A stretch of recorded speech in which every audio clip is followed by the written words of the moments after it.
దేశవ్యాప్తంగా సంచలనం సృష్టించిన ఓటుకు నోటు కేసులో ఇవాళ సుప్రీంకోర్టులో విచారణ జరగనుంది. తెలంగాణ సీఎం రేవంత్ రెడ్డి, మాజీ ఎమ్మెల్యే సండ్ర వెంకట వీరయ్య దాఖలు చేసిన పిటిషన్లపై సర్వోన్నత న్యాయస్థానం విచారణ జరపనుంది. ఈ కేసును అవినీతి నిరోధక చట్టం కింద కాకుండా కేవలం ఎన్నికల చట్టాల నియమావళి కింద మాత్రమే విచారించాలని కోరుతూ రేవంత్ రెడ్డి 2021 జూలై 22న పిటిషన్ దాఖలు చేశారు.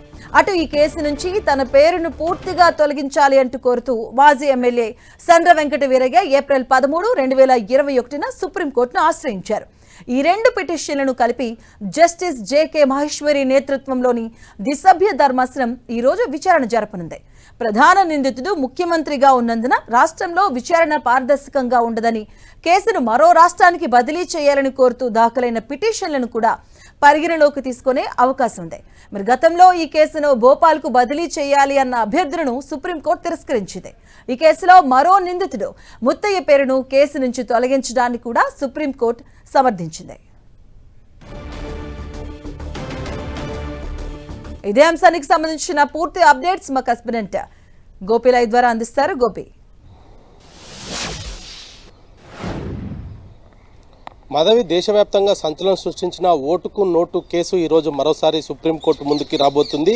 ఈ కేసులో ఇప్పటికే తనను క్వాయిస్ చేయాలి, ఎఫ్ఐఆర్లో తన పేరును క్వాయిస్ చేయాలంటూ కూడా మాజీ ఎమ్మెల్యే సండ్ర వీర వెంకటయ్య పిటిషన్ దాఖలు చేయడం జరిగింది. మరో పిటిషన్ను ప్రస్తుత తెలంగాణ ముఖ్యమంత్రి రేవంత్ రెడ్డి పిటిషన్ను దాఖలు చేశారు. అందులో ముఖ్యంగా ఏదైతే ఏసీబీకి సంబంధించిన ఈ కేసును, అవినీతి నిరోధక చట్టం పైన ఈ కేసును ఎఫ్ఐఆర్ నమోదు చేయడం జరిగింది. కానీ ఎన్నికల నియమాల కింద ఈ కేసును విచారణ జరపాలి, ఎన్నికలకు సంబంధించిన సెక్షన్ల ద్వారా ఈ కేసును విచారణ జరపాలంటూ కూడా సుప్రీంకోర్టును రేవంత్ రెడ్డి ఆశ్రయించడం జరిగింది.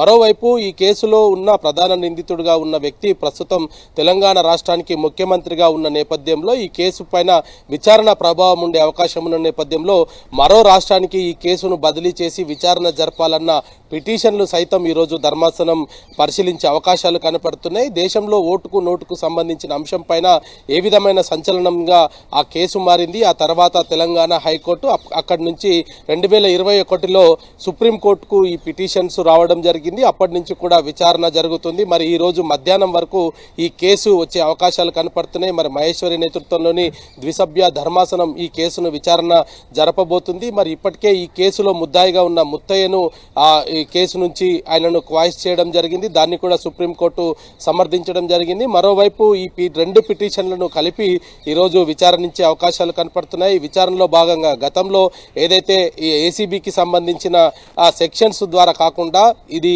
ఎన్నికల నియమావళికి సంబంధించిన సెక్షన్ల ద్వారా విచారణ జరపాలంటూ కూడా తెలంగాణ ముఖ్యమంత్రి రేవంత్ రెడ్డి పిటిషన్ని దాఖలు చేయడం జరిగింది. మరి ఈ రెండు పిటిషన్స్కి సంబంధించి మరి సుప్రీంకోర్టులో ఈరోజు ఏ విధంగా విచారణ జరగబోతుంది, మరి ధర్మాసనం ఎటువంటి అభిప్రాయాన్ని వెల్లడించబోతుంది అనేది కూడా మరి కాసేపట్లోనే తెలిసే అవకాశాలు అయితే కనపడుతున్నాయి. Madhavi, thank you Gopi.